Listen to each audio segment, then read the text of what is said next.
ಅವನೇ ಯಾರ್ಯಾರಿಗೆ ಕನಸು ಬಿದ್ದಿರಲಿಲ್ಲ ಅವ ಒಬ್ಬಗ ಬಿದ್ದಿತ್ತು. ಏರ್ದ ಜಗತ್ನಾಗ ಮೊದಲನೇದಾಗಿ ಮ್ಯಾಲ ನಿಂತ ಅವ ಅಂದ, ನನ್ನ ಜೀವನದ ಕನಸು ಮುಗೀತು. ತೆಳಗಿಳಿದ, ಅವನದೊಂದು ಕನಸ ಗುಡ್ಡ ಏರೋದು ಅಷ್ಟೇ, ಗುಡ್ಡ ಏರೋದು. ಅಂಥ ಏನು ಮಹತ್ತಮ ಕನಸುಗಾರಿಗೆರೆ ಬೀಳ್ತವೇನು? ಸುಮ್ಮನೆ ನೀವು ನೋಡಬೇಕಾದ್ರೆ ಕನಸು ಎಂಥವು ಬೀಳ್ತಾವ? ದೊಡ್ಡ ಮನಿ ಕಟ್ಟದಂಗೆ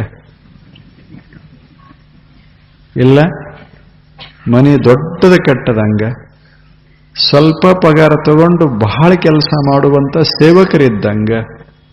ಎಷ್ಟು ಚಂದದ ಪಗಾರ ಕಡಿಮೆ ತಗೋಬೇಕು, ಆದ್ರೆ ಸೇವಾ ಭಾರಿ ಮಾಡ್ತಿರ್ಬೇಕು. ಹಂಗ ಕನಸುಗಳು ಹೊರಗೆ ಹೊರಟ್ರೆ ಭೂಮಿಯೆಲ್ಲ ನಮ್ಮದೇ ಇದ್ದಂಗೆ ಕನಸ.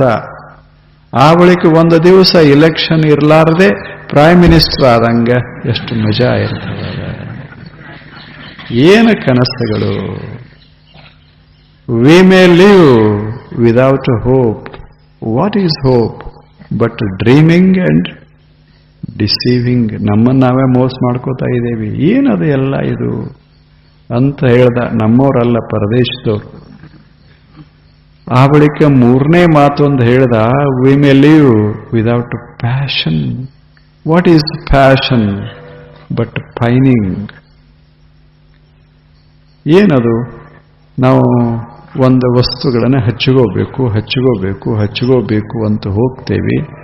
ಅದಕ್ಕೆ ಪ್ಯಾಷನ್ ಅಂತಾರೆ. ಹಚ್ಕೊಳ್ಳೋದು, ಬಹಳ ಹಚ್ಚಿಕೊಳ್ಳೋದು, ಮನಿ ಹಚ್ಚಿಕೊಳ್ಳೋದು, ಹೊಲ ಹಚ್ಚಿಕೊಳ್ಳೋದು, ಎಲ್ಲ ಹಚ್ಚಿಕೊಳ್ಳೋದು. ಎಷ್ಟತ್ತು ಹಚ್ಚಿಕೊಳ್ಳೋದು?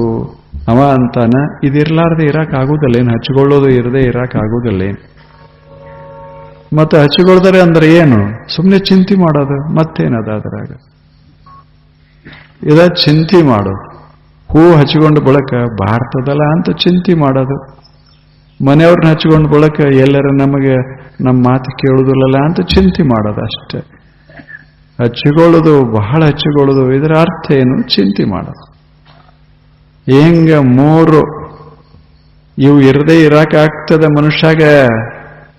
ಆದ್ರೆ is there a man in the world who can live without dining. ಊಟ ಮಾಡದೆ ಯಾವ್ರೆ ಅದಾನೇನು ಈ ಜಗತ್ನ್ಯಾಗ? ಇವು ಮೂರು ಇರದೆ ಇರಾಕ ಬರ್ತದೆ, ಅನ್ನ ಇಲ್ಲದೆ ಇರಾಕ ಬರುವುದಿಲ್ಲ. ಅಂಥ ಅನ್ನವೇ ದೇವರಂತೂ ತಿಳ್ಕೊಂಡು ಬದುಕು ಮನುಷ್ಯನೇ. ಅನ್ನ ಇದು ಉಣ್ಣುವಾಗಲೂ ಹಿತ, ಆ ಬಳಿಕ ಉಂಡ ನಂತರವೂ ಹಿತ, ಉಣ್ಣುವಾಗಲೂ ಸಂತೋಷ,